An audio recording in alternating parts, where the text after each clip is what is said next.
Matagumpay na nakarating sa Pag-asa Island ang Atin Ito Coalition matapos ang 2 araw na paglalayag.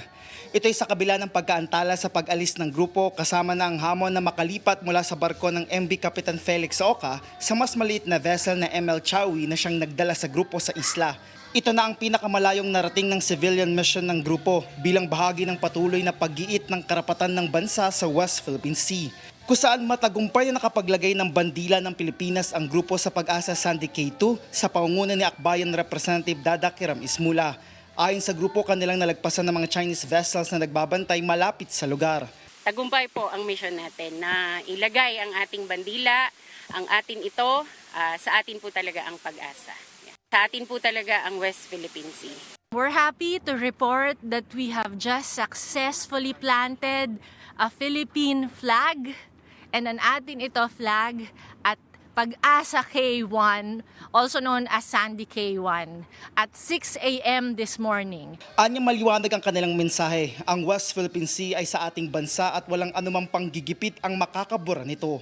Habang pinuri naman ng Armed Forces of the Philippines ang grupo sa matagumpay at matapang nitong civilian mission sa Pag-asa Island. Ayon kay AFP spokesperson for the West Philippine Sea, Rear Admiral Roy Vincent Trinidad, ang paglalagay ng bandila ng Pilipinas sa Sandy Cay ay patunay lang na hindi papatinag ang mga Pilipino. Binigyang diin ng AFP na hindi lang ito simpleng simbolo kundi pagpapakita ng pag-iit sa karapatan ng Pilipinas sa lugar.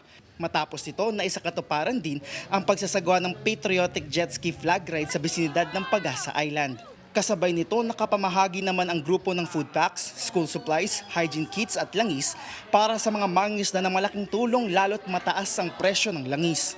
Kasama din sa nararanasang hamon ni Larry, kasama sa nakatanggap ng tulong mula sa Atin Ito Coalition na nasa 17 taon nang naninirahan sa isla at Pangulo ng Kalayaan Palawan Farmers and Fisher Folks Association ay ang matagal ng presensya ng China sa bisinidad ng isla. Binablock na nila kami na pumunta doon sa pangisdaan namin. Diyan malapit lang, nasa 2.5 nautical miles ang distance dito sa Pag-asa Island.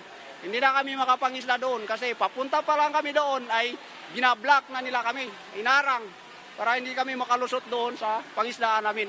Sa bahagi ng lokal na pamahalaan, malaking bagay ito para sa mga residente ng isla lalo't hindi sapat ang nakalaang pondo ng LGU para sa langis. Binigyang diin ni Kalayaan Mayor Beltzazar Billy Alindogan, kailanman ay hindi nila isusuko ang isla ng Pag-asa. Ni sa panaginip, sa iniisip, hindi po pumasok sa isipan namin na i-give up ito.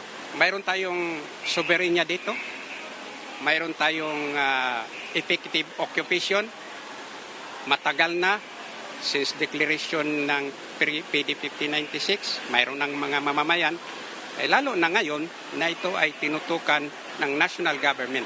Bukod dito, nagkaroon din ng medical mission para sa mga residente. Nagsagawa naman ng paradang lokal na pamahalaan para sa kanilang ika-4 na taong selebrasyon ng Pista ng Karagatang Kanluran. Bago nito, una na nagdaos ng cultural night pagkadating ng grupo kung saan nagtanghal ang rap group na Moro Beats na kasama na sa nakaraang civilian mission. Habang sa naging performance ng grupo sa turnover ng mga tulong sa residente, muling kinanta nito ang kanilang kantang Teritoryo, kung saan isang batang residente ng Pag-asa Island ang nagwagayway ng bandila ng Pilipinas.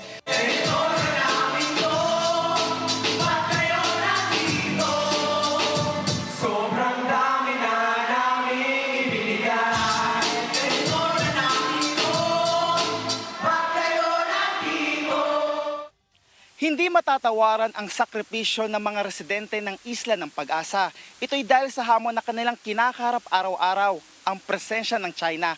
Kung kaya malaking tulong ang patuloy na suporta ng pribadong sektor at pamahalaan para sa patuloy na paninindigan ng mga Pilipino para sa karapatan ng Pilipinas sa West Philippine Sea.